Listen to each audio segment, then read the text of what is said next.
She lost her job for bringing her son to work, dismissed like she never mattered. But from the last booth, Big Shaq rose and said, "I was that boy." In that moment, the past met the present, and what seemed like the end quietly became the beginning of something far bigger than either of them. Before we deep dive into this interesting story, subscribe to our channel and tell us where are you watching from. Share in the comments below. Morning light filtered through dusty blinds, stretching across formica tables and chrome stools like tendrils of half-forgotten hope.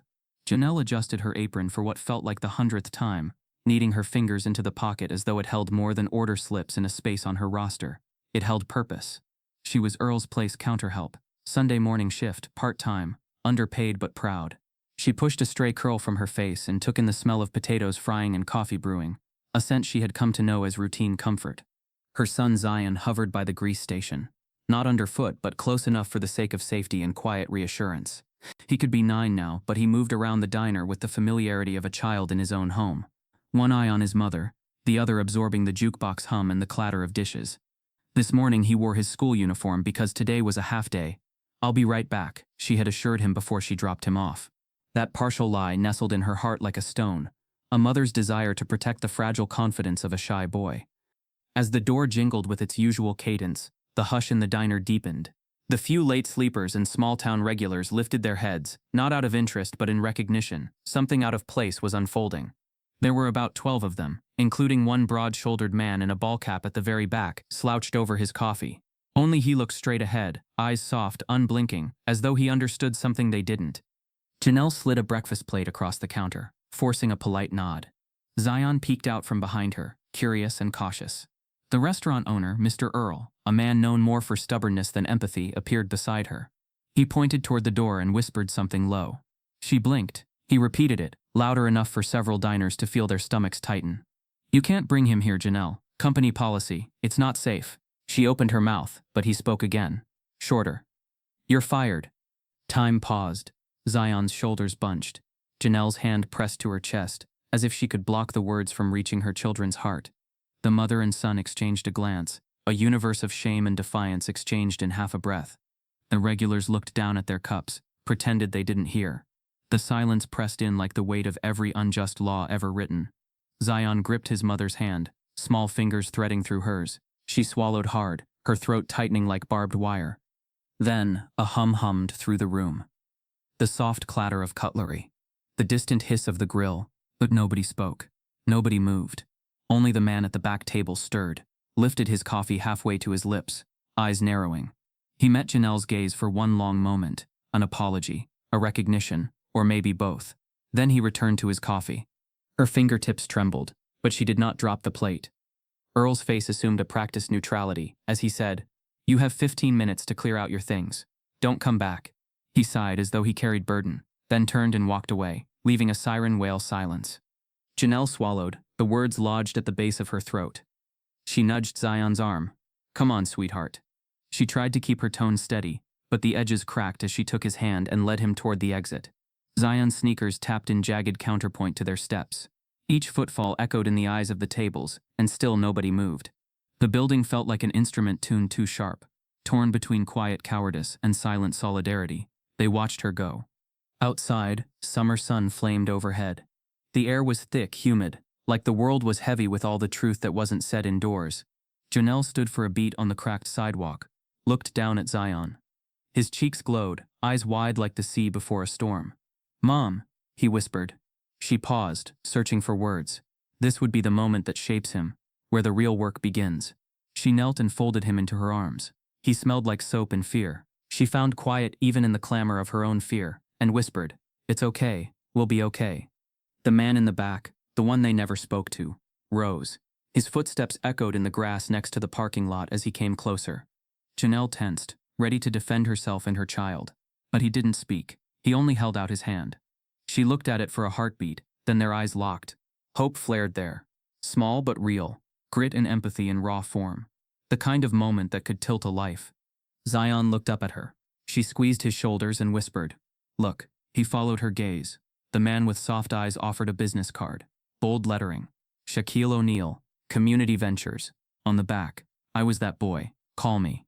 He nodded, then turned and walked away. Janelle watched until the broad back disappeared into traffic, then turned to Zion. His face was calm now. Something fragile and new settled in him. She took the card, pressed it to her heart, and tucked it in her apron pocket. Zion slid under her arm as they began the walk home, shoulders squared. The diner's door jingled behind them. The silence inside shattered. Finally. Every legend begins in places nobody wants to remember. Shaq never talked much about Newark, not the version that lived beneath the ESPN lights or glimmered in commercials. He carried those streets like scar tissue beneath a tailored suit, hidden but never forgotten. The real beginning wasn't courts or championships. It was a small one-bedroom apartment, with peeling linoleum, a rust-stained sink, and a front door that stuck in the winter. He didn't have a room. He had a corner, made from stacked milk crates and a shower curtain pinned to the wall. That was his first kingdom. His mother, Lucille, worked like the world owed her something, and she was determined to collect 2 jobs, sometimes 3. She never asked for rest. She never waited on hope.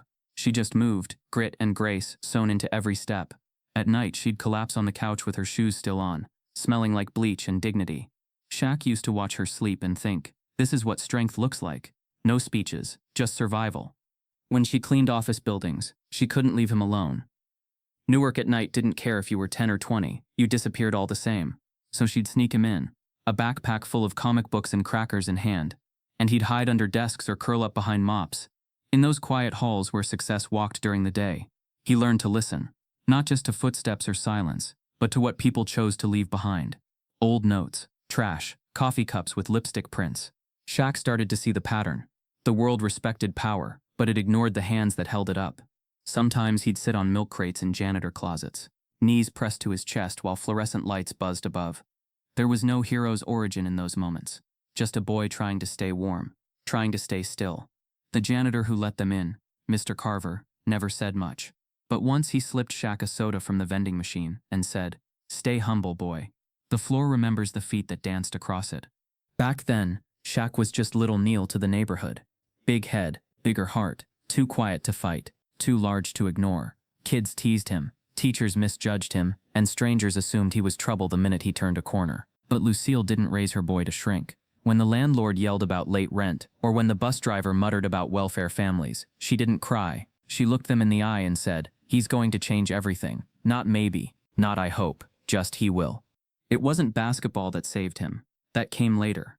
What saved him was the rhythm of work, the knowledge that nothing came without pain, and the unspoken rule that you protect people who don't have voices loud enough to matter. By 13, he had grown too tall for school chairs. By 15, too quiet for most friendships. But always, he remembered the eyes of his mother as she wiped the dirt from his face, saying, "Don't let the world decide who you are." He didn't, but it tried. There was one afternoon, around the time he hit 6'3", when he and Lucille stopped at a department store on the edge of town. She wanted to buy him shoes for his birthday. Real ones, not hand-me-downs. They were in line when a woman behind them loudly said, "I didn't know food stamps came with Nikes now." Lucille turned, slow and steady, and said nothing, just took Shaq's hand and walked out. They didn't buy the shoes. But that moment, it never left him. Not the words. Not the restraint. Shaq learned that silence could be power too. That a quiet exit was louder than any curse. That you could grow past ignorance without ever shrinking your soul. That was the day he promised himself. If I ever get out of here, I'm taking others with me. The first time he touched a basketball was on a cracked court with no nets. He didn't know rules, just rhythm. The bounce, the release, the crash of the ball against pavement. Each sound more honest than the last. His hands were too big, his shoes too small, but he moved with purpose. Older kids laughed until he dunked, clumsy, raw but loud enough to stop the neighborhood. That was the first time someone said Big Shaq with awe instead of insult. Still, the milk crates didn't leave his memory. Even when scouts came, even when college letters piled up on the kitchen table, he kept one milk crate near his bed, a reminder of who he was when the world ignored him. When he made it to LSU, he took that crate with him. Lucille didn't ask why. She just kissed him on the forehead and said, "Don't forget us when the lights come." He didn't. He never did. Years later, when people talked about his size, his dominance, his swagger, they missed the truth. Shaq's strength wasn't just born from weight rooms or hardwood floors. It was born under fluorescent lights in empty offices, born in the shame his mother never let show, in the shoes he never got, in the insults he never returned. His success was built on every milk crate he ever sat on. That boy never left him, and he never wanted him to. So when he saw Zion curled in his mother's arms outside a diner that treated them like stains on the floor, Shaq didn't hesitate. He saw the crate, he saw the night shift, he saw the fear of being noticed and ignored all at once. And more than anything, he saw himself. The card he handed Janelle wasn't just a business move. It was a bridge. A silent vow passed between one survivor and another. One mother and one son. One past and one possible future. And as he walked away from that scene, back into the world that saw him only as Big Shaq, he carried the weight of that boy still sitting on crates, waiting to be seen, waiting to matter. In truth, he always would. Some exits echo louder than the bell above the door. The air outside Earl's diner was dry but heavy, the kind of thick stillness that made even birds too tired to sing. Janelle held Zion's hand tighter than she meant to, his smaller fingers clutched in her own like the last thread tying her to stability. She didn't say a word at first, and he didn't ask. They walked past the row of shuttered corner shops and worn bus benches that lined the path home. Her feet ached, not from standing for 9 hours straight, but from the weight of leaving somewhere she had given so much of herself to, only to be dismissed like trash swept from the back door. She had known Earl wasn't the kind of man to offer kindness freely, but she'd believed he respected her grind.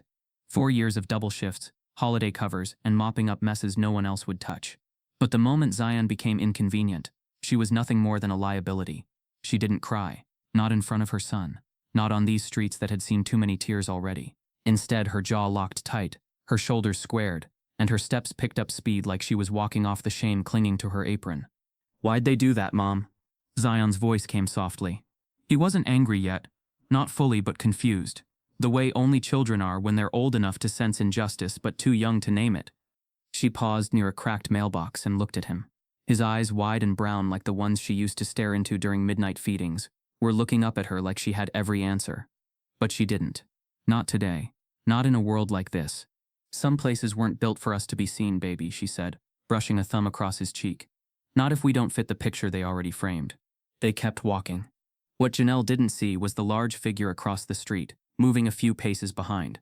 Shaq walked with the quiet of a man who knew how to stay unseen, despite a frame that refused to disappear. He watched them not like a guardian or a savior, but like someone following his own past in the shape of a mother and her boy. There was something about the way she held herself, like a tree in a storm that refuses to fall.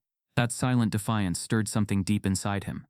She lived in a neighborhood Shaq knew too well, not because he'd walked its sidewalks, but because every poor black neighborhood in America had echoes of the same tune: cracked pavement, liquor stores that outnumbered libraries, and old men on stoops who knew everything about pain and very little about peace.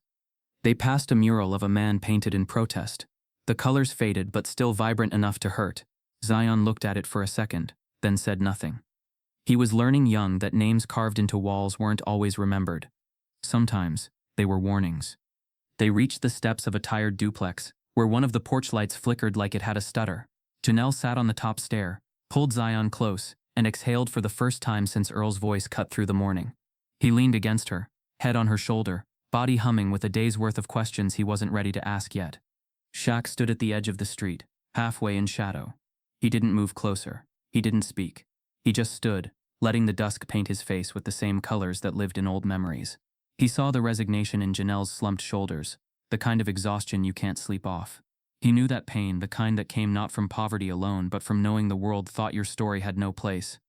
Across the street, music from a cracked car speaker drifted lazily. An old soul track, maybe Al Green, maybe Donny Hathaway. The kind of music that made people remember things they tried hard to forget. Janelle closed her eyes, just for a minute. Zion's breathing slowed beside her. It would have looked like peace to a stranger, but it wasn't. Inside her mind, scenes played like film reels. Earl's face, the stare of that white couple at the corner booth, the silence of her coworkers, all of it stitched together into a quilt of humiliation too heavy to wear. She remembered being 16, getting her first job folding clothes in a department store, and the manager telling her, "Don't talk too much. Customers don't like attitude." She remembered being 22 and applying for a receptionist job only to be told, "We're looking for someone with a more professional image." She had scrubbed herself clean of every ounce of perceived rebellion, toned her voice, wore muted colors, never spoke unless spoken to. And still, it wasn't enough. Zion stirred beside her. "Will you get another job?" Janelle opened her eyes slowly. "I always do." Her voice held no bravado, just truth. A rustle behind them made her look up, but no one was there. just a breeze shifting the branches of the lone tree by the curb. She didn't know Shaq had already slipped away, moving back into the evening before she caught sight of him, but he had seen what he needed to see. A woman walking through the world with the weight of her child, her dignity, and her fury, all held tight in arms that shouldn't have to be so strong but were. The next morning, Janelle rose early, even though there was no job to go to. She ironed Zion's uniform, made eggs, 2 slices of toast, laughed when he made a face at the eggs being too runny. Routine held her together. But the silence grew thicker when he left for school. She stood in the doorway watching him walk down the street, backpack bouncing with each step. The sun was brighter today, the sky too clear, like it didn't know what happened yesterday. That's when she noticed something in the mailbox. A plain envelope. No stamp, no address, just her name in thick handwriting. Inside, a second business card. Shaquille O'Neal, Community Ventures. This time, a note was scribbled on the back in black ink. Second chances don't wait forever. Call me. She stared at it for a long while. There were no fireworks, no swelling music, no movie-like moment of decision. Just the slow beat of her heart and the whisper of a chance that didn't look like pity. It looked like recognition. That night, Janelle sat on the same porch, phone in her lap, card in her hand, stars blinking above like witnesses. She didn't dial yet. She just held it, let the possibility settle on her skin like a second wind. Zion was asleep, and for once she let herself believe, maybe this time, the story would turn. Across town, Shaq stood at his office window, staring at nothing in particular, remembering a night when his own mother stared at a slip of paper with the word termination stamped in red. He didn't know what Janelle would do, but he knew what he had to be if she called. Not a hero. Just someone who remembered what it meant to be erased, and refused to let it happen again. Every second chance starts as an interruption. Janelle wasn't expecting anyone. It was a Tuesday, the kind that didn't carry promise or threat, just the dull rhythm of survival. She was in the kitchen, peeling sweet potatoes with the television on low. Not watching it, just needing the noise to keep the silence from creeping in too thick. The morning had passed like it always did now. One eye on job boards, the other on the clock, counting hours until Zion got home from school. She hadn't told him yet that she hadn't heard back from the one interview she'd been hopeful about. She was holding on to that silence like a temporary truth. When the knock came, it wasn't loud, but it was firm. Not the hurried bang of a neighbor or the casual tap of a friend. It was a knock that belonged to someone who had nothing to prove but everything to offer. She wiped her hands on a dish towel and opened the door halfway, her shoulders instinctively squared. Shaq stood there. Not in a suit, not in designer frames, just jeans, a black Henley, and sneakers that had seen some pavement, but he still looked like someone carved from intention. His presence filled the doorway without him even stepping inside. She blinked, unsure if the card in her drawer had conjured him. "Janelle," he said, voice low, warm, familiar in a way that unsettled her more than it comforted. "I'm not here to waste your time." She didn't say anything, just raised her eyebrows slightly. The door stayed at a cautious halfway open. He understood the math in her posture. Too many letdowns, not enough room left to risk trusting strangers. He reached into his back pocket and handed her a small folder, neatly bound. No flashy logos, just a single embossed stamp on the front. Shaquille O'Neal Community Ventures. She looked at it, then at him. "I'm not here to offer you pity," he said. "This isn't about charity. It's about potential. Yours, Zion's. I've got a position open. Office coordinator. Real pay. Real hours. Real benefits. I read your resume. Typed and clean. I know hustle when I see it." She crossed her arms. "You hiring me because I got fired in front of you?" He didn't flinch. "I'm hiring you because you didn't break in front of your son." Her mouth tightened, and her fingers curled slightly around the folder. Suspicion flickered in her eyes, deep, sharp, and earned. "Why are you really doing this?" she asked. "People like you don't show up on porches like this." Shaq exhaled slowly, then leaned one shoulder against the doorframe, not entering, not assuming. "Because I was that boy," he said. "I sat in break rooms while my mom scrubbed floors. I know what it's like to feel like you're one mistake away from disappearing." He let the words sit. She watched him. There was no performance in his voice, just memory. Janelle hesitated. She didn't want to be the woman who jumped at the first lifeline thrown. But the way he said your potential echoed in her chest, like a bell struck true. She stepped back slightly. "You got 5 minutes." Shaq walked in, not like a man who owned the place, but like one who respected its walls. He glanced around, a modest living room, clean but worn. Pictures of Zion on the shelf. A note on the fridge that read, "Do the hard thing, then do it again." She handed him the folder back. "You can talk. Go ahead." Shaq sat, forearms resting on his knees. "I run businesses no one talks about. Warehouses, logistics hubs, community-run facilities. We hire folks who can't get second interviews anywhere else. People with pasts, people with kids, people who've been passed over for no reason other than being in the wrong zip code with the wrong skin. We don't advertise. We don't post online. We recruit quietly, personally, because it's not just about labor, it's about legacy." Janelle narrowed her eyes. "What's the catch?" "No catch," he said, "but it's not easy. We expect commitment, structure. I don't put anyone in a position I wouldn't work myself. But you show up, you stay consistent. You'll rise. Simple." Janelle stood quiet, letting the offer swirl around her. A dozen doubts danced behind her eyes, but so did something else, something rarer. Belief. Not in him, not yet, but in the idea that maybe her story wasn't done. She crossed her arms. "And what if I say no?" Shaq smiled slightly. "Then I leave. No pressure. But the door doesn't stay open forever. Someone else is waiting for this chance too." She looked down at the floor, then over to the window where sunlight poured in like it didn't care who was winning or losing. After a long breath, she met his eyes again. "I'll try it," she said, "but don't expect me to be impressed." Shaq stood. "I never ask for impressed. Just committed." He handed her a second folder, this one with an access badge, job expectations, and a map to the facility. She took it, not like someone taking a gift, but like someone ready to test every word printed inside. He nodded once, then moved to the door. Just before he stepped out, she called after him. "You really were that boy." He paused, turned back. "I still am," he said. And then he was gone. Janelle closed the door and sat down at the kitchen table. She ran her hands across the badge. Something about the weight of it felt different. Not like burden, not like debt, but like something being returned. The next day, she stood in front of a warehouse with Zion beside her. He wore his best shirt. She wore her hair pulled back like she meant business. As they reached the front door, a woman greeted them. Sharp suit, soft smile. "Welcome to Redemption Works," the plaque read behind her. Inside, Janelle would discover a world that didn't run on pity but purpose.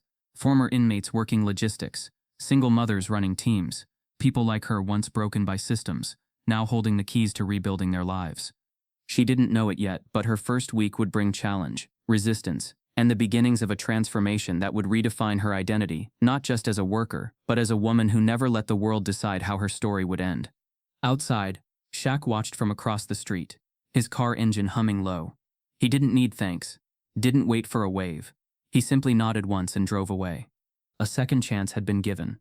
Now the real work would begin. From the outside, it looked like concrete. Inside, it pulsed like purpose. The first time Janelle saw the building, she thought she was in the wrong place. It sat behind a faded gas station and a weed-choked chain-link fence, indistinct and gray, like 1,000 other structures built without imagination or care. A long rectangular box, wide as a football field, no signs, no shine, just solid cold concrete with a single door marked deliveries. She double-checked the address on the folder Shaq had handed her. It matched. She hesitated at the door, Zion's words from that morning echoing faintly in her head. "You sure this isn't like a trap or something?" He'd been half joking, but his brows had furrowed too deeply for it to be a full joke. She couldn't blame him. In their world, second chances often came with strings or side looks. She straightened her shoulders and pushed open the door. Inside, the silence hit first, not the kind that comes from emptiness, but the intentional hush of focused movement. Workers moved swiftly between rows of stacked crates, forklifts hummed along painted lanes, and the buzz of fluorescent lights overhead mingled with low music from a portable speaker tucked near a back wall. It was organized chaos, yet it pulsed with rhythm. No shouting, no panic, just people working like they had something to prove and something to keep. A woman with thick glasses and short twists waved her over. "You Janelle?" she asked, already walking. Her voice was brisk, her steps brisker. "You're assigned to Section 6. I'm Cora. You'll get the tour later. We do things hands-on here. First day's the proving ground." Janelle kept pace, glancing around. What struck her most wasn't the layout or even the efficiency. It was the people. Every face she passed looked like someone the world had pushed to the edge. Men with tattoos that spoke of time done behind bars, women with tired eyes but steady hands, and young folks barely past 17, shoulders still hunched from whatever weight they were escaping. Yet no one looked defeated. They moved with the quiet confidence of being needed. She passed a station where a young man, not older than 20, was labeling packages with laser precision. His name badge read, Des, and his left arm was covered in faded ink. He nodded once when he caught her looking, then went back to work. In another aisle, a woman with 3 kids drawn in permanent marker on her locker door was packing inventory like she was racing the clock. These weren't broken people. These were people rebuilding.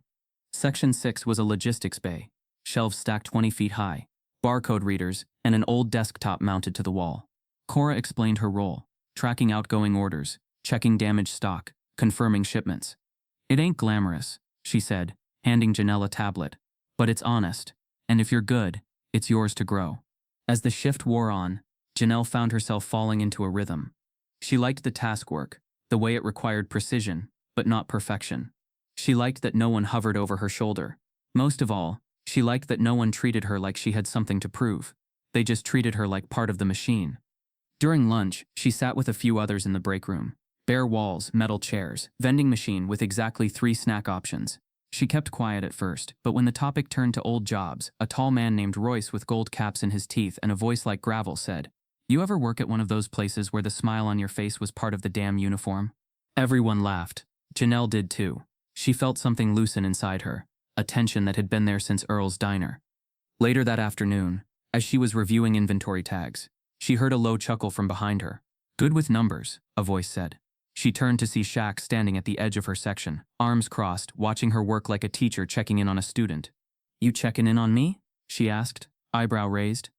"Just making sure my investment's paying off," he said with a smile. She smirked. "You always this hands-on with your operations?" Shaq walked forward, his presence dwarfing the aisle, but his voice stayed gentle. "Only with the ones that matter most. This ain't a warehouse, Janelle. It's a redemption system. Most folks think I'm sitting on yachts and tossing money at charity golf tournaments. They don't see this place because we don't post about it. We build quietly, grow loudly." She nodded slowly, glancing around. "You built all this?" "With the help of 1,000 stories," he said. "Mine was just one of them." She thought about that for a while after he left. By the end of the day she was exhausted, but not the kind of tired that dragged you down. This was a clean kind of tired. Her mind was still racing, but her body felt grounded. She clocked out, stepped into the parking lot, and looked back at the building. It still looked like concrete, but now she saw the outlines of something more. Like the walls were holding in not just labor, but lives being rebuilt, one shift at a time. When she got home, Zion ran to the door. "How was it?" he asked. She thought for a moment. "Strange," she said. "Strange and good." He tilted his head. "You gonna go back?" She smiled, tired but genuine. "Yeah, I think I am." And just like that, the warehouse that wasn't just a warehouse became part of her story. A place not found on maps or in headlines, but in the spaces where people are reminded they still matter, even when the world stops seeing them. It was only her first day, but the foundation had been laid. The louder the praise, the deeper the secrets stay buried. The morning air carried the quiet confidence of a well-run machine. Inside the warehouse, forklifts moved in sync, pallets rolled in and out, and the smell of roasted coffee from the break room drifted lazily into every hallway. Janelle had grown into her rhythm here, 2 weeks in, and already her pace rivaled those who had been around for years. She was respected, even liked, though she wasn't trying for either. Just reliable, which was more than enough in a place like this. But outside, just beyond the concrete in motion, something sour was brewing, and it started with a single phone call. Shaq's phone buzzed just after 7:40 a.m., right before his morning walkthrough. Unknown number, no message. Then again. Finally, he picked up. The voice on the other end was male, Southern. The tone was twisted, friendly on the surface, but soaked in something old and cruel. "You got one of them in your operation," the voice said, smooth like poison. "You better start checking who you trust, O'Neill. You letting the wrong kind inside the walls." Shaq didn't speak. The caller chuckled, low and slow. "Thought you'd like to know. Someone's been leaking info. Internal audits, pay stubs, staff records. Seems your little project ain't so quiet anymore." Then, click. He stood there for a moment, hand frozen around the phone. The wind outside howled against the windows, sudden and sharp like it had caught the scent of something rotting. He didn't tell anyone right away. He finished his walkthrough, checking in on teams, offering nods and encouragements that no one realized were coming from a man suddenly holding a grenade behind his back. It wasn't until he got to Section 6, Janelle's post, that he paused just a beat too long. She looked up from the tablet. brows pinched. Something off? He shook his head. Just tired. Keep at it. But something in his voice rang different. By midday, the admin team flagged a breach. Someone had accessed encrypted files through an internal login info that shouldn't have left the system. Payroll spreadsheets, staff background checks, even a list of pending hires. Nothing viral yet, but enough to raise red flags. That's when the real whispers began. By 4 p.m., Royce had asked Cora if someone was getting fired. By 5 p.m., someone in receiving swore the cops had come earlier. By the end of the shift, people weren't just curious, they were cautious. Energy that had once been supportive began to contract inward, like people pulling coats tighter in a sudden cold. Janelle felt it first when a woman named Dree, who'd always shared her lunch table, picked a different spot without a word. Then came the hushed tones behind locker doors. Then Des didn't respond when she said good morning. It was subtle. No confrontation. No explanation. Just distance. She didn't want to ask Cora, didn't want to look paranoid. But when she walked past Shaq's office later that day, she paused. The door was ajar. She heard murmurs. Not sure who accessed it yet, but the login came from Section 6's terminal. Her stomach sank. She walked away before she heard more. That night her mind spiraled. She hadn't leaked anything. Wouldn't even know how. She barely remembered the passwords Cora had taught her. But the numbers didn't lie.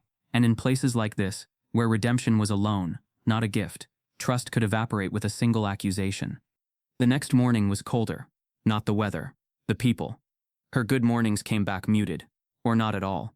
And there was something else, a tension in the air that hadn't been there before, like the hum of something getting ready to snap. Shaq stood in his office, eyes glued to the access log. He'd already ruled out Janelle mentally. Her record was clean, her work ethic bulletproof. But the data pointed to her terminal. Either someone had framed her, or she was the best liar he'd ever hired. And Shaq, for all his instincts, had been wrong before. That's when he pulled the camera feeds. Security footage, motion logs, timestamps. He asked for every reel covering Section 6 over the past 3 days. And by late afternoon, the pieces began to click. At exactly 5:57 p.m., a tall man, one of the supervisors, entered Section 6 after hours, used a badge he wasn't assigned, and sat at Janelle's desk. 42 minutes later, he left. No one questioned it. No one noticed. Until now. Shaq leaned back in his chair, face unreadable. The supervisor's name was Grant Hanley. On paper, sharp, efficient, recommended by a board member in Atlanta. In reality, a saboteur. Shaq didn't blow up. Didn't call him out. Not yet. He'd learned long ago that anger made enemies smarter. Silence made them show their hand. Janelle, meanwhile, was unraveling. Not out loud. She still worked with precision. Still hit her targets. But her heart beat too fast, and her chest stayed tight. At lunch, she sat alone, watched her old crew from across the room, and wondered when she became suspect. She hadn't even been here a month, and already it felt like she was slipping off the edge. That night, Zion noticed. "You don't talk much about work anymore," he said. "Is it not good anymore?" She forced a smile. "It's fine." But it wasn't. The next morning, Shaq called her into his office. She expected a warning, a cold statement about evidence and protocols, but instead he just said, "I know it wasn't you." Her breath hitched. "Then why's everyone acting like it was?" He paused. Then slowly, "Because they don't know what I know, and fear moves faster than facts." He handed her a file. Inside, screenshots, footage, proof. Her hands trembled. "You're not firing me?" He shook his head. "You're going to help me fix this." "How?" "By staying, showing up, and letting me deal with the one who's trying to bury this place." She nodded once. The tears came later, in the bathroom, when no one could see. Shaq's war wasn't with Grant alone. It was with the quiet forces that didn't want places like Redemption Works to exist. A program run by a black man, staffed with second chancers, thriving without outside oversight? That scared people, especially people who thought power belonged in certain hands. But the whistle in the wind had come too late. Shaq knew who he was, and now so did Janelle. The real fight was just beginning. Some names don't belong in ink, they live in bruises and headlines. The sun was barely awake when Janelle arrived at the warehouse, but the word had already started to spread like rot in the walls. It wasn't the silence that tipped her off this time. It was the stares. Subtle at first, disguised as casual glances, then longer, more deliberate. Like everyone had read the same unspoken headline and were waiting to see if she'd flinch. She didn't. Not right away. She just clocked in, Head high, shoulders squared, like armor pulled tight. It wasn't until Cora met her by the sorting bay, eyes unsure for the first time since they'd met, that she knew something real had shifted. "You might want to see this," Cora said quietly, and motioned her around the back. The walk felt longer than it should have. Past the rows of conveyors, past Section 6, past Des who didn't even nod today. When they stepped outside, the alley behind the warehouse opened like a wound. The wall near the break room exit had been tagged in thick red spray paint, sloppy, bold, impossible to miss. "Thief." Under it, in smaller black letters, "Janelle." The word was sharp and vicious, the kind that didn't aim to accuse, it aimed to define. Cora stood back waiting for Janelle's reaction, but all Janelle did was stare. She didn't gasp, she didn't blink, she just took it in like cold water to the chest, one deep breath at a time. "Maintenance is already on it," Cora said, almost too gently, "but I thought you should know before the morning crew starts their gossip." "They've already started," Janelle replied, voice flat. Inside, she was burning. The word pulsed in her head all day, like a ticking bomb. Every time someone avoided her eyes, it ticked louder. Every whisper, every awkward pause in conversation, every turned shoulder, they all screamed the same thing. She's guilty. Not just of some data leak, but of being exactly who the world warned them she might be. By noon, it got worse. One of the HR interns, fresh-faced, nervous, approached her with a folded manila envelope. "You've been flagged for a review," he mumbled, eyes flicking toward the floor. Inside the envelope was a printout of an old court document. Her name, a petty theft charge. 7 years ago, a grocery store, an unpaid pack of diapers, and a box of cereal. She had just lost her job, and Zion had been sick.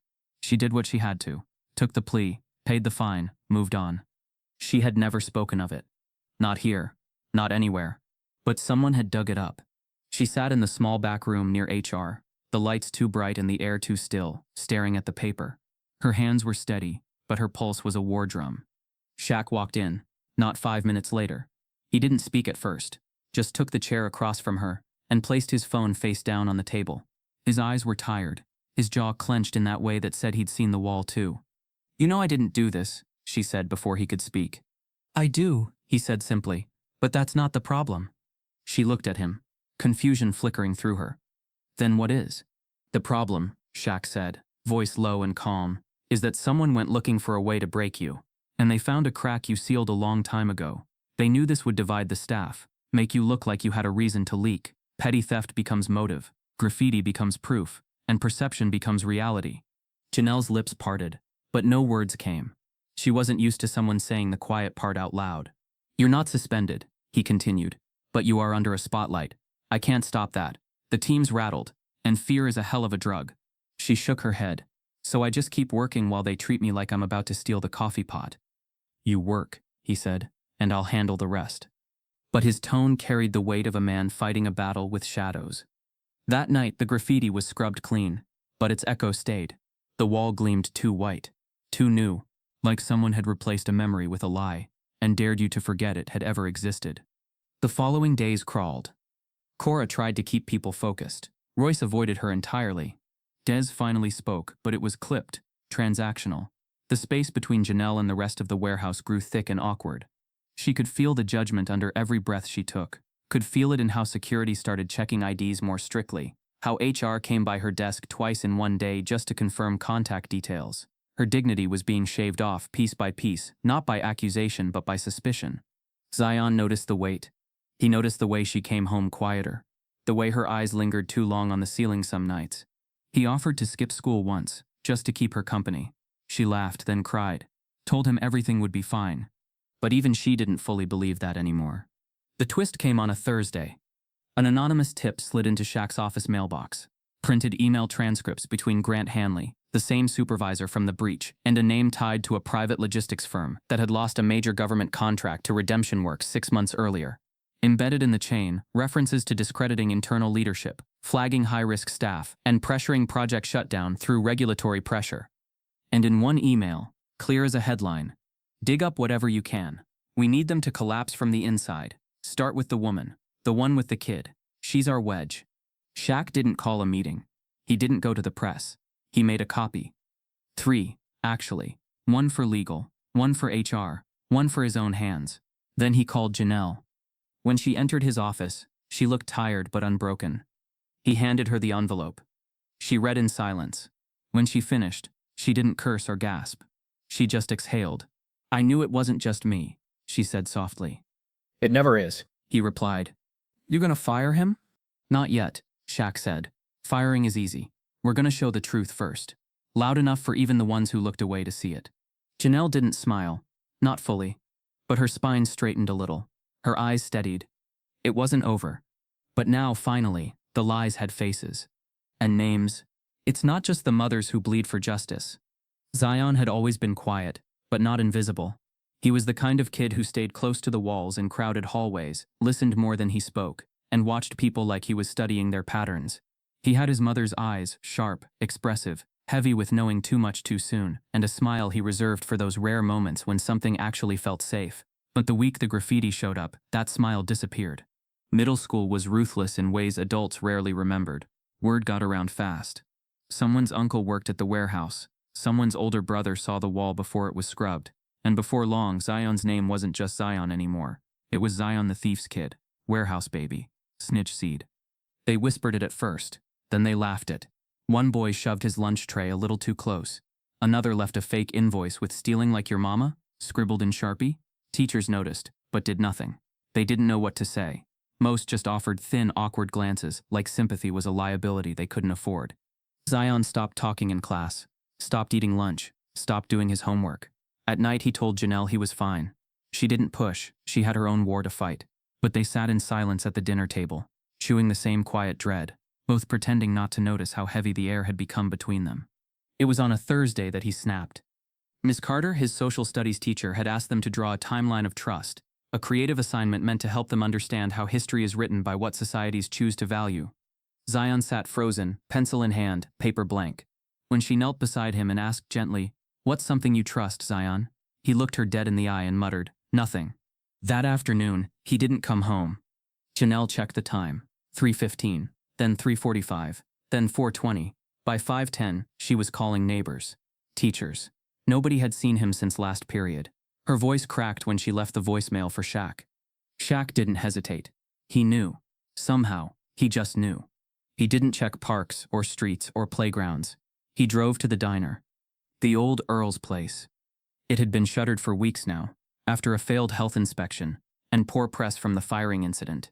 The blinds were still drawn, the neon sign still dead, but the corner booth sat in clear view from the window. And inside, small and still, was Zion. He sat exactly where Shaq had sat that day, arms crossed on the table, backpack on the seat beside him, his head down, like he was waiting for a train that no longer stopped in this part of town. Shaq didn't knock, didn't call out. He walked around the back, used an old key he had borrowed from someone who owed him a favor, and stepped inside. The bell above the door didn't ring this time. Zion didn't move. Shaq walked to the booth, sat down across from him, and didn't say a word. They sat like that for a while, just the two of them, wrapped in the thick air of unsaid things. The ceiling fan above them turned lazily, creaking every so often like it was clearing its throat. Outside, traffic passed without pause. Zion finally spoke. "She didn't do anything wrong," he said quietly, "and now I'm the one getting dragged for it." Shaq nodded once. "Yeah, that happens." Zion's voice hardened. "It's not fair." "Nope," Shaq said. "Everyone looks at me like I'm dirty, like I'm dangerous, like I stole something too." Shaq leaned back, arms folded. "You didn't, but sometimes people want a reason to be afraid of us, so they make one up." Zion looked up, eyes sharp. "You ever get called a thief?" Shaq exhaled. "I've been called everything but human. Thief, monster, dumb, too big, too black, too loud, too quiet. Take your pick." Zion blinked slowly. "What'd you do?" Shaq shrugged. "I didn't prove them wrong. I just kept proving myself right." They let that sit between them for a while. "I hate them," Zion whispered. Shaq leaned in. "Don't." "Why not?" "Because hate's easy, and they're counting on you choosing the easy way." Zion looked away. Shaq didn't press. He reached into his pocket, pulled out a photo, wrinkled, faded. It was him, maybe 15, in a hoodie 2 sizes too small, standing next to Lucille outside a welfare office. "She worked 2 jobs, got fired from one because I came to work with her. I sat on the floor next to a janitor's mop for 6 hours straight while she cleaned vomit off an executive bathroom floor. Zion stared at the photo. No one ever called her a hero. No headlines, no applause, just kept moving forward. Because she had me to carry. He slid the photo across the table. You ain't carrying shame, kid. You're carrying legacy. Zion swallowed hard. Then, finally, she doesn't know I'm here. Shaq nodded. She will, but she'll understand. Why'd you come? Because I know what it's like to want to disappear. They sat in silence again. Then Zion reached for the photo, folded it once, put it in his pocket.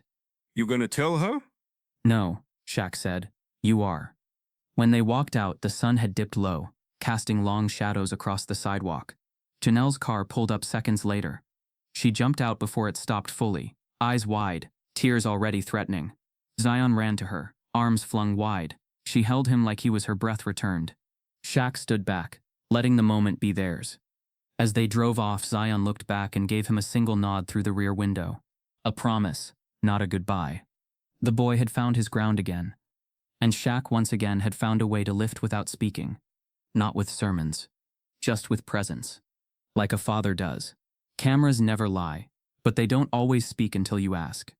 The footage was old enough to have dust on the file tag, buried beneath time-coded archives no one bothered to sort. It had taken Shaq 3 requests, a private login override, and a technician with a grudge against HR to get the full feed. He watched it alone. Late at night, office light dimmed, phone on silent. He let the warehouse fall asleep around him, while the truth played out on a monitor no bigger than a clipboard. The angle was fixed, bird's-eye view of Section 6's main terminal. Timestamp, 7:11 p.m., 4 days before the graffiti. The space was mostly empty, shadows pulled long by the emergency lights flickering near the back wall. Then a figure entered the frame. Not Janelle. Not Cora. Not Dez. Grant Hanley. He walked in with the casual ease of someone who thought the world was built to forgive his mistakes. Clipboard in one hand, bag over his shoulder. He paused at Janelle's desk, looked around once, no hurry, no nerves, then pulled out his phone. He typed something, then inserted a flash drive into the terminal. 38 seconds later, he was done. Not once did he hesitate. It was practiced. Shaq rewound it. Watched again. And again. Every time it landed heavier. This wasn't a one-off. This was planted, purposeful, clean enough to pass, dirty enough to destroy. And he hadn't even wiped the cameras. That part stung the most. How confident Grant had been that no one would look this far, care this deeply, or believe someone like Janelle over someone like him. Shaq sat back in his chair, the anger low but steady in his chest. This wasn't just about data leaks. This was about who got to be believed, about who got to rebuild, and who got rebuilt over. They hadn't just tried to ruin Janelle. They'd used her as a wedge, weaponized her past like it was still hers to carry, and the world almost swallowed the lie whole. He clicked Save As on the file, named it Section 6 11 p.m. He didn't send it to HR. Not yet. Instead, he sat with it. Because truth once uncovered is like dynamite. You don't just light it without knowing where the debris will fall. The next morning, Shaq watched as Grant walked the floor like nothing was wrong. High-fived a junior staffer, laughed too loud by the vending machine, wore his ID badge like a sheriff's star, but his eyes flicked towards Section 6 just a little too often. He knew something was coming. He just didn't know how close it already was. Shaq called a meeting with HR, legal, and internal operations. No press, no police, just the core. He played the footage. Nobody spoke for almost a minute. Then the HR director cleared her throat. How do you want to proceed? Shaq didn't blink. We don't just fire him. We show him. The plan was quiet, like all good moves are. He requested a staff-wide meeting. Mandatory. Warehouse floor cleared. Folding chairs in rows. Projector screen lowered from the rafters like a curtain about to rise. People shuffled in, confused. Janelle took a seat near the back. Zion had begged her to take the day off, but she came anyway. Something in her said the air was different. Grant walked in last, still smug, still smooth. Until the lights dimmed. And the video played. No narration, no intro. Just the silent, damning footage of him slipping into Section 6, plugging in the flash drive, typing on the terminal, walking away like nothing had happened. Then, pause. Lights up. Shaq stepped forward, calm as ever. What you just saw, he said, is what almost cost this place one of its best workers. What you saw is what happens when racism isn't loud, but strategic. When it's not a slur but a system. When it wears a clipboard and smiles in your face. The room stayed silent. Grant didn't move. Shaq continued. You all turned on Janelle before asking a question. You let a record from 7 years ago speak louder than her record here. You let fear tell you what truth looked like. And I let that happen too long. He turned to Janelle, eyes steady. You deserved better. Janelle didn't cry. She didn't nod. She just sat still, letting the room see her fully for the first time. Grant tried to speak, some half-mouthed defense beginning to form, but Shaq shut it down with one look. You're done here, he said. Security was already behind him. But there was no spectacle, no dragging, just silence as Grant gathered his things and walked out, the weight of every lie following him to the exit. After the meeting, staff stayed behind. One by one, they approached Janelle. Apologies weren't loud, but they were real. Cora hugged her. Des nodded, eyes low. Royce offered her his seat. Janelle said nothing that afternoon. She just worked.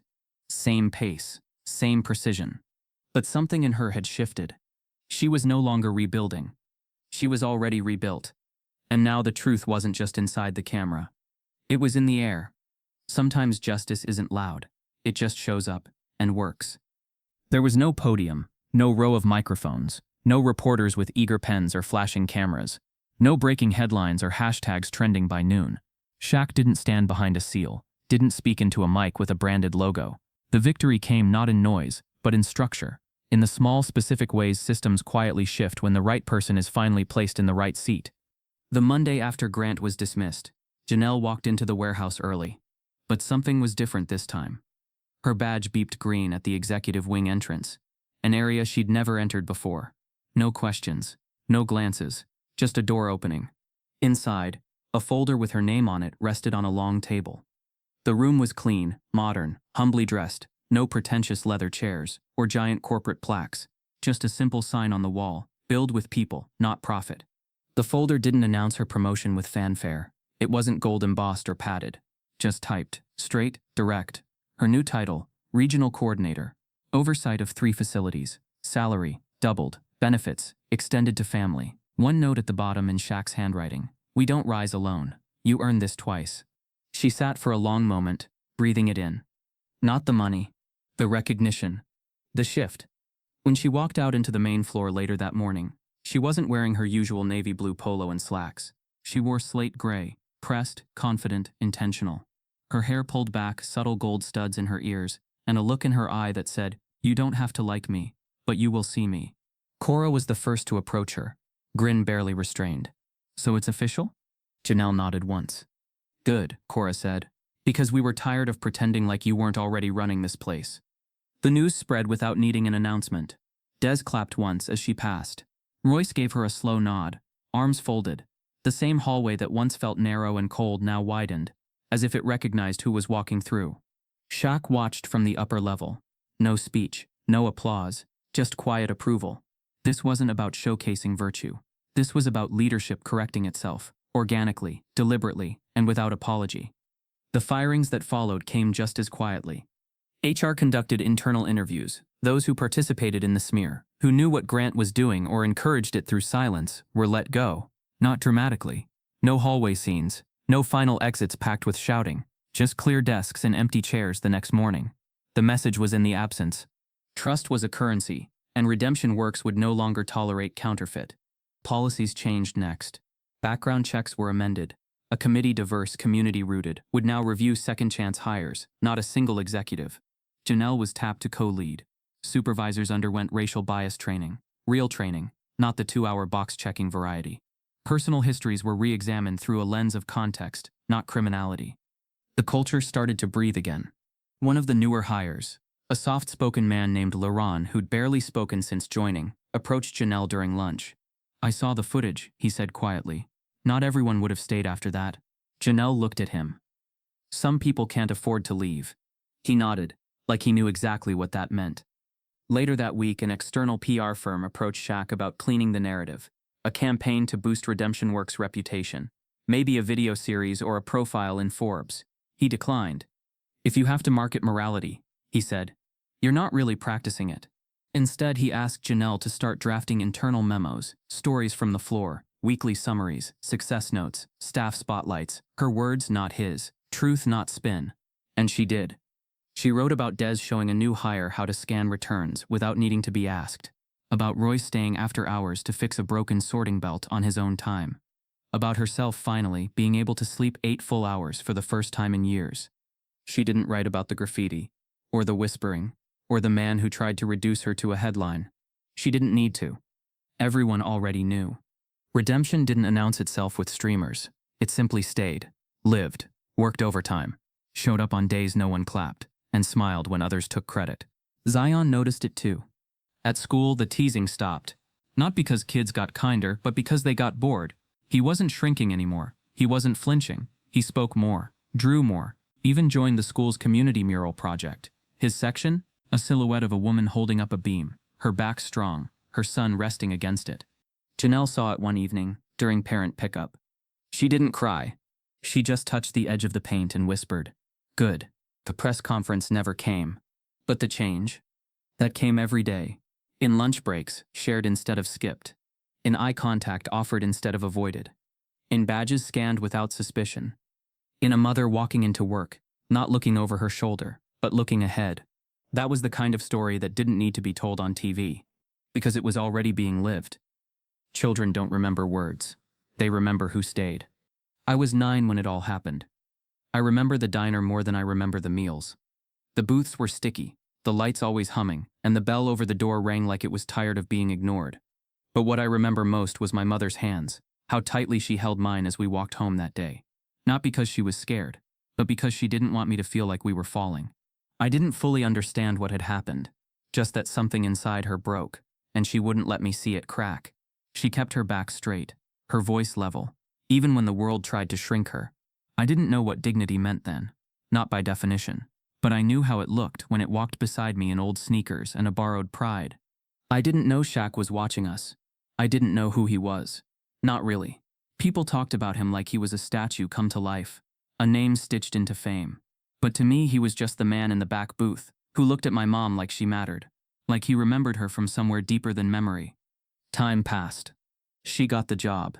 She showed up every day like it was her first chance all over again. She came home sore but lighter. She laughed more, sang to the radio while folding laundry. She started making lists, things to do, things to fix, dreams to chase. I'd see them on the fridge, next to my report cards, and a grocery store magnet shaped like a watermelon slice. Shaq didn't come around much. Not in the way people expected. No grand speeches, no cameras, just quiet movements. I saw him once at the school parking lot talking to my principal. Another time at the corner store, sliding a few bills into the hand of a man who looked like he hadn't eaten in a week. He was always too big to go unnoticed, but somehow he moved like someone who didn't need to be seen. What stuck with me wasn't what he said. It was what he didn't say. When my mom's name was written on that wall, when she came home with her jaw clenched and her heart half cracked, he didn't rush to fix it with promises. He didn't rush to do anything. He waited, watched, then moved with purpose. Not to defend her, but to remind everyone else who she already was. People don't talk enough about what that kind of belief does to a person. My mom started walking like she belonged. Like the space around her had to adjust, not the other way around. When people apologized, she listened. When they didn't, she didn't chase it. She just kept rising. One shift at a time. We got a new apartment that year. Nothing fancy, but it had carpet in my room, and a washer that didn't need quarters. The first night she sat on the edge of my bed and said, "It's ours now, all of it." Then she leaned her head back, stared at the ceiling, and whispered, "Finally." That was the first time I saw her rest. Truly rest. Not sleep, not collapse, but rest like she trusted the ground wouldn't fall out from under her. The warehouse changed too. Not just the policies, the people. I started volunteering there after school, packing boxes, sweeping floors, listening. One of the women, Miss Leda, used to tell me stories about the early days, how people whispered about my mom behind her back, how they all shut up once the video played. She earned her place, Leda said, but he gave her the room to do it. By he, she meant Shaq. But she wasn't really talking about him. She was talking about what he stood for. One day my mom found a letter in the mail. No return address, just a single check inside. My full name written on it. Amount, the exact cost of 4 years' tuition at the state university. She didn't say anything at first, just stared at it, fingers trembling, then folded it back into the envelope like it might dissolve if handled too much. We never talked about who sent it. We didn't need to. Shaq never mentioned it either. But I remember watching him at a basketball camp the next summer. Surrounded by kids, laughing, teaching them how to pivot. A boy missed 3 shots in a row, and I saw Shaq pull him aside. He said, "They don't remember how many you missed. They remember if you came back the next day."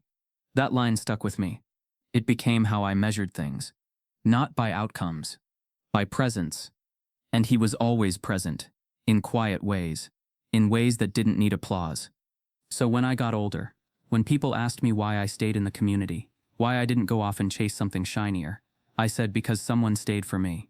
My mom still works with redemption. Not because she has to, because she chooses to. Her title's longer now. Regional Director. She jokes that her signature looks better on email than it does on paper. But I've seen the way young women look at her when she walks into a room. Like she's proof. And maybe she is. Proof that dignity survives. That lies can be erased. That legacy isn't what you leave behind. It's what you build while you're still here. What I saw as a boy wasn't about heroes or headlines. It was about a mother who never stopped standing. A man who used his power to open doors, then stepped aside. And a place where names once written in shame got rewritten in strength. I don't remember everything they said, but I remember everything they did. And that's enough. Every story has a face. This one had 3. The auditorium wasn't grand, just old enough to creak and humble enough to feel earned. Folding chairs lined every inch of the floor, the scent of fresh polish clinging to the wood stage, and the faint murmur of proud families creating a hum louder than applause. It was graduation day, and for Zion, it marked the end of one story and the quiet start of another. He sat in the front row, cap tilted slightly. Gold honors stole across his shoulders. His fingers twitched around the tassel, not out of nerves but disbelief. For years he had imagined this moment happening to someone else, some kid with a cleaner history and a smoother path. But here he was, stitched into the fabric of something he never dared ask for, let alone expect. He didn't know that in the back of the auditorium, sitting low in the last row, was a man twice the size of anyone else, clapping before the name had even been called. Shaq had slipped in through the side door, wearing a suit that barely fit, and a presence that still somehow didn't ask for attention.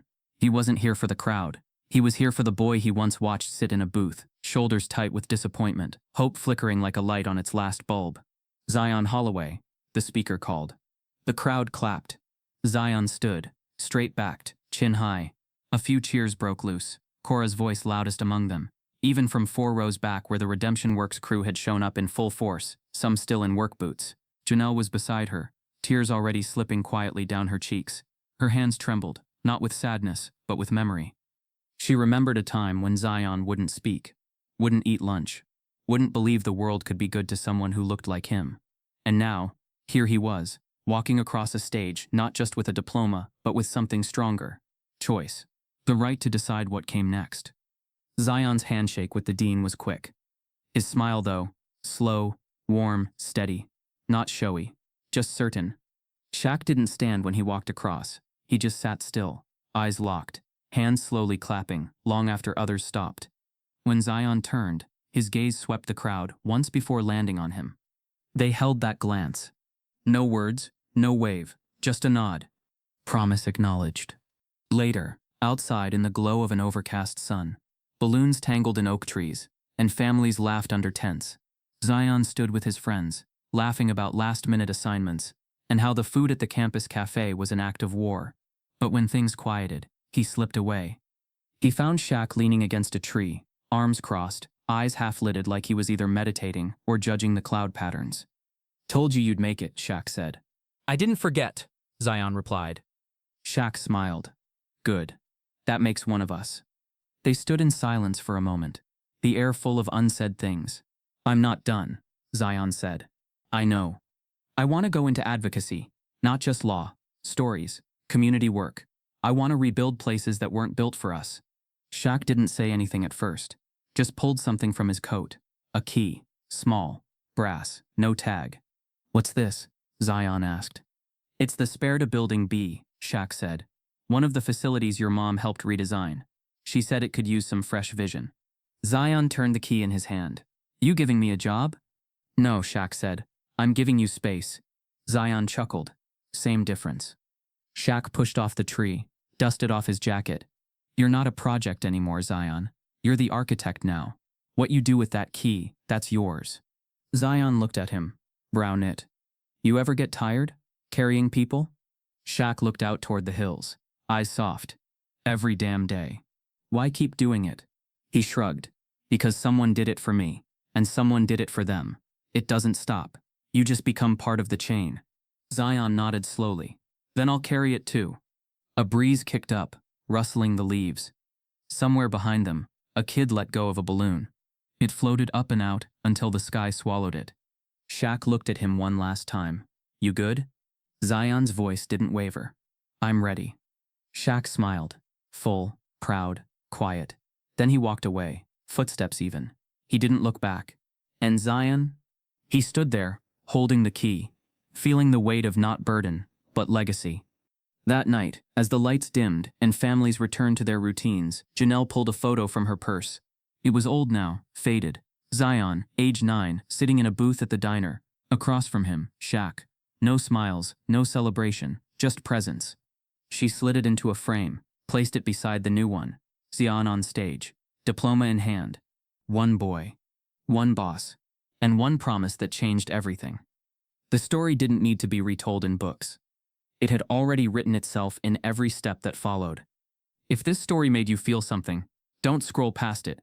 Share it with someone who's ever been overlooked, unheard, or underestimated. Let the silence break, one conversation at a time. Because the next chapter of justice, it might start with you. And stories like this, they don't just end, they move.